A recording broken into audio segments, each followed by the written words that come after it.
ce geste de toi viendra mon secours.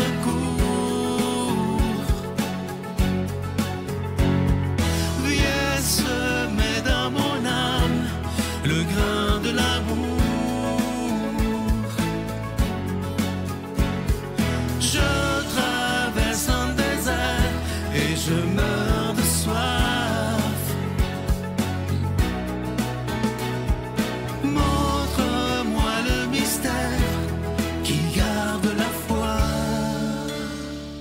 Bonjour, bienvenue à votre émission La Victoire de l'amour en ce mardi 12 août 2025. J'espère que vous vous portez bien chez vous.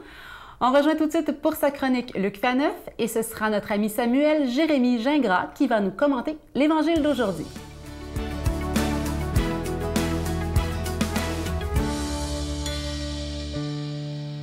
Bonjour, merci d'être là. Merci pour votre belle fidélité. Vous savez, le bon Dieu, il nous a fait tout entier avec un corps, il nous a fait avec un esprit, une intelligence. Et puis voilà, une intelligence qui fonctionne, pose des questions à la foi. La foi, c'est beaucoup une question de cœur, beaucoup une question d'émotion, mais la foi, c'est aussi beaucoup une question de tête. Ce qui nous permet de durer dans la foi, c'est de se poser des questions. Et aujourd'hui, j'en ai une pour vous, que j'aurais aimé aborder il y a longtemps, mais voilà, ça n'a pas donné. Faut-il jeûner? Faut-il jeûner pour augmenter notre foi? Vous savez, le jeûne, c'est une notion qui est vieille comme le monde. On entend parler du jeûne, évidemment, en lien avec les religions. Mais anciennement, je me souviens de mon père qui disait que lorsqu'il allait au collège des Jésuites, le collège Sainte-Marie, puis après le collège Brébeuf, il y avait jeûne le vendredi. Bon, c'était pas un jeûne complet, on se privait essentiellement de viande, on mangeait du poisson. Puis là, bien évidemment, avec l'immigration québécoise des dernières décennies, là, les musulmans arrivent puis ils nous parlent du jeûne du Ramadan. Et moi, j'enseigne dans des écoles depuis 30 ans où là, voilà, ils font jeûne pendant 30 jours sans boire ni manger du lever au coucher du soleil. Et puis, voilà, il y a un effet de mode. Le jeûne intermittent. Donc, j'allais dire un jeûne qui est devenu laïque, qui est devenu profane plutôt qu'un jeûne religieux où essentiellement, voilà, il y a des études qui montrent que pratiquer avec sous supervision médicale et le reste, le jeûne intermittent pourrait être bon. Donc, faut-il jeûner? Est-ce qu'il faudrait reparler de ça? Est-ce que le jeûne devrait faire partie, j'allais dire, de nos outils spirituels? Vous savez quoi? La réponse, c'est oui. La réponse, c'est oui si on regarde d'abord dans l'Ancien Testament. Puis on n'oublie pas que pour Jésus, le livre sacré, c'était l'Ancien Testament. Le Nouveau Testament à l'arrivée après lui, n'est-ce pas? Et il y a des exemples majeurs de jeûne, de la première à la dernière page dans l'Ancien Testament. Moïse, quand il reçoit la loi, 40 jours. Élie, qui marche pendant 40 jours dans le désert. David, Daniel, Esther, les habitants de Ninive, vous vous souvenez d'eux, qui, en réponse à la prédication de Jonas, font un jeûne de repentance. Aujourd'hui, les Juifs ont conservé cela. Le jour du pardon, le Yom Kippour. Alors, c'est la seule journée dans l'année où il y a un jeûne intégral chez les Juifs. Mais Jésus, parce que Jésus, lui, c'est notre maître, donc on fait selon lui. Jésus, évidemment, on le sait, 40 jours de jeûne, rappelant les 40 jours de Moïse à l'Horeb, au Sinaï. Donc Jésus, pour se préparer, n'est-ce pas, au mode spirituel, à sa vie spirituelle, pardon. Et on sait que les disciples de Jean-Baptiste jeûnaient, puis les Juifs de l'époque jeûnaient parce que, la preuve, ils ont chicané Jésus et ses disciples. « Hey, tes disciples ne jeûnent pas, comment ça se fait? » Et Jésus a eu cette réponse. Mais parce que là, l'époux est avec eux. Quand l'époux leur sera enlevé, là, ils jeûneront. Donc, on sait que le jeûne, c'est important. Même Jésus en a parlé. Maintenant, j'allais dire le plus important. Le plus important, c'est quoi? C'est à quoi ça sert? Quel est le sens du jeûne? Mais si on regarde les exemples donnés par l'Ancien Testament, on jeûne pourquoi? On jeûne pour faire pénitence. On se prive de quelque chose parce qu'on a pris conscience de notre mal, de nos manques. Et là, c'est une façon de dire à Dieu, là, je suis prêt à faire un effort extraordinaire, se priver de nourriture, priver de boire aussi éventuellement, ce que j'ai jamais fait. On jeûne aussi parce que, c'est comme une offrande qu'on fait à Dieu. On recherche une faveur divine. Et ça, c'est pas rien. On jeûne aussi par solidarité, puis par intercession. Donc, on se met dans la peau des gens qui ont moins de nourriture, partout dans le monde. Il y a des gens qui ont faim, donc, j'allais dire par amour pour eux, par empathie. Donc, on voit bien que le jeûne, c'est quelque chose qui fait partie, n'est-ce pas, des outils spirituels et le jeûne doit être orienté pour améliorer notre relation avec Dieu. Bonne journée. Notre Père qui es aux cieux, Que ton nom soit sanctifié, que ton règne vienne, que ta volonté soit faite sur la terre comme au ciel. Donne-nous aujourd'hui notre pain de ce jour. Pardonne-nous nos offenses, comme nous pardonnons aussi à ceux qui nous ont offensés. Et ne nous laisse pas entrer en tentation, mais délivre-nous du mal, car c'est à toi qu'appartiennent le règne, la puissance et la gloire pour les siècles des siècles. Amen.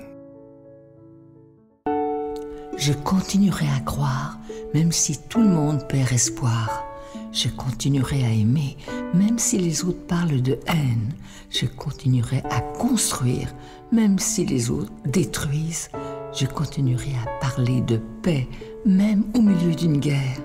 Je dessinerai des sourires sur des visages en larmes et je tendrai les bras à ceux qui se sentent épuisés. Oui, je continuerai à croire. Encore une fois, je suis tellement heureux de vous parler de ce magnifique cadeau du mois d'août. Il s'agit d'un beau chapelet en bois d'olivier. Il n'est pas fait en usine, il est fait à la main par des religieuses de Mexico qui font ça dans une ambiance de prière. Évidemment, ce chapelet, il est déjà béni et vous le recevrez avec un don de 25 $ et si vous en voulez deux, avec un don de 40 $. Vous recevrez également un reçu pour fin d'impôt et je veux prendre le temps, comme je le fais depuis plus de 30 ans, d'être dans la gratitude avec vous pour cette émission qui mise sur les valeurs spirituelles, qui est le seul endroit à peu près à la télévision nationale où on peut parler librement de Jésus qu'on aime tant. Et j'espère qu'on pourra être là pour encore des décennies pour miser sur l'essentiel, sur la priorité des priorités, parce que sans vous, on n'y arrivera pas. Mais avec vous, on peut aller très, très loin pour encore des décennies. Et moi, je vous fais totalement confiance. Si vous êtes toujours là, moi, je vous promets, si la santé me le permet, à date, je suis très en santé, d'être là encore pour longtemps. Je vous remercie de tout mon cœur. Voici comment se procurer ce chapelet. Par la poste, à la Victoire de l'Amour, casier postal 120, succursale Boucherville à Boucherville, le J4B 5E6, ou par téléphone, par carte de crédit, du lundi au jeudi, de 8h à 17h, au 514-523-4433, ou à notre numéro sans frais, le 1-888-811-9291. Également sur notre site Internet, le www.lavictoiredelamour.org. Avec votre don, vous recevrez aussi un reçu pour fin d'impôt. Merci de donner des mains à la Providence. Merci d'investir dans votre foi.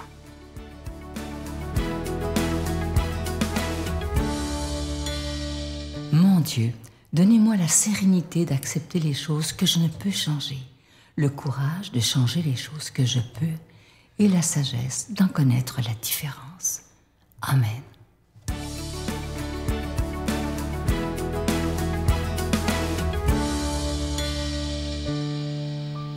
Mes enfants nous ont déjà posé la question « Papa, qui aimes-tu le plus? » On en a deux, une de 11 ans, l'autre de 8 ans. Puis depuis qu'ils sont tout jeunes, on leur dit « On vous aime égal, c'est différent. » Voulant dire que les deux sont différents et on les aime uniquement pour qui ils sont. Et on ne pourrait pas s'imaginer vivre un jour sans eux. Ils sont tellement précieux. La bonne nouvelle, c'est que Dieu pense la même chose de nous. Il ne peut pas s'imaginer sans te voir près de lui. D'ailleurs, il désire que tu le connaisses. Il désire que tu t'approches de lui. La bonne nouvelle, c'est que lorsqu'on s'approche de Dieu, il s'approche de nous. Dieu te désire. Il a envie de se révéler davantage à toi. Dans Matthieu 18, Dieu se compare au bon berger qui délaisse les 99 pour la brebis perdue, égarée. Il se réjouit plus pour cette brebis-là qui est retrouvée que pour les 99 qu'il y a à la maison. Il ne se dit pas, mais j'en ai 99, une de moins, c'est pas si pire que ça. C'est comme si j'ai 100 $ aujourd'hui. Ma question, puis pour vrai, c'est une question que je me pose, puis je te la pose. Si tu as 100 $, OK? Mais là, je parle pas d'un billet de 100. Si tu as 100 pièces de 1 $, c'est de là vient le 100 piastres. Hey, j'ai 100 piastres. Si tu as 100 pièces de 1 $, si tu en perds une, est-ce que tu vas faire tout le tour de ta maison pour trouver cette pièce-là? Si je suis honnête avec vous aujourd'hui dans ma situation aujourd'hui. 1 $, c'est pas tant que ça. Mais quand j'étais tout jeune, oh man, 1 $, mais ça peut m'acheter un paquet de gomme bazooka puis une coupe en fait. Cela dit, si je lis bien ce que le texte me dit ici, Jésus est tellement concentré sur la pièce perdue, tellement concentré sur la brebis égarée. Pour lui, il nous aime tous égales, mais différemment. Il n'est pas capable de s'imaginer sans t'avoir près de lui pour l'éternité. C'est d'ailleurs pour ça que Christ a été envoyé à la croix pour toi, pour moi, à cause de moi puis à cause de toi. Car Dieu a tant aimé le monde qu'il a donné son Fils unique Jésus-Christ, afin que quiconque croit en lui ne périsse point, mais trouve la vie éternelle. Si tu étais la seule personne qui pouvait envoyer son Fils pour mourir, il l'aurait fait juste pour toi. On se retrouve toutes à être cette brebis perdue, aimée de Dieu, rachetée seulement par le sang de l'agneau, la Bible nous dit. Car Dieu nous a tellement aimés. Je veux dire à quelqu'un aujourd'hui qui ne comprend peut-être pas la grandeur de l'amour de Dieu, que Dieu l'aime infiniment. Dieu t'aime plus que tu le penses. Dieu t'aime plus que tu aimes même tes enfants. Si tu as des enfants, tu comprends ce que je suis en train de dire. Tout le monde est unique. Tu es unique. Dieu te connaissait avant même que tu sois conçu dans le sein de ta mère, la Bible nous dit. Dieu veut que je dise à quelqu'un aujourd'hui que tu es précieux. Tu es précieuse pour lui. Tu es d'ailleurs la prunelle de ses yeux. Oui, ton voisin, c'est la prunelle des yeux de Dieu. Mais toi, aujourd'hui, qui me regarde, tu es la prunelle de ses yeux. Peut-être que tu te sens loin de Dieu. J'aimerais te dire que Dieu te court après. Dieu te court après. Il est prêt à délaisser les 99 qui vont bien, qui vont à l'église, juste pour t'avoir, toi, pour que tu puisses le rencontrer pour qui il est. C'est un bon Père, la Bible nous dit.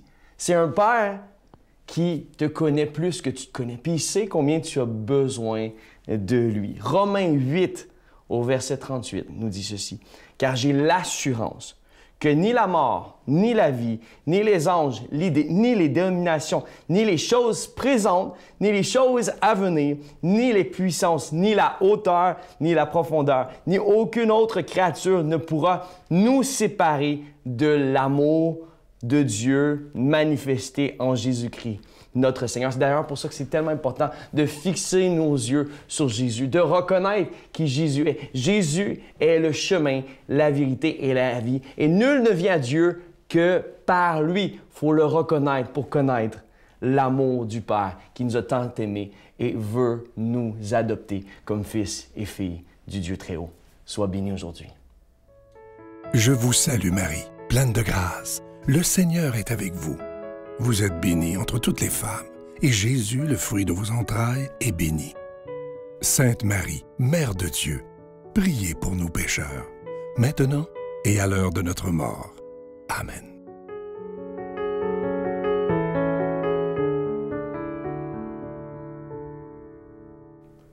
Chers amis, chers collaborateurs, merci, de collaborer à la mission de la Victoire de l'amour en nous soutenant par vos dons. Et en ce mois d'août, on vous offre, en échange de vos dons, ce magnifique chapelet en bois d'olivier fait à la main par des religieuses. Il est déjà béni, donc il se porte à merveille au poignet comme je le fais.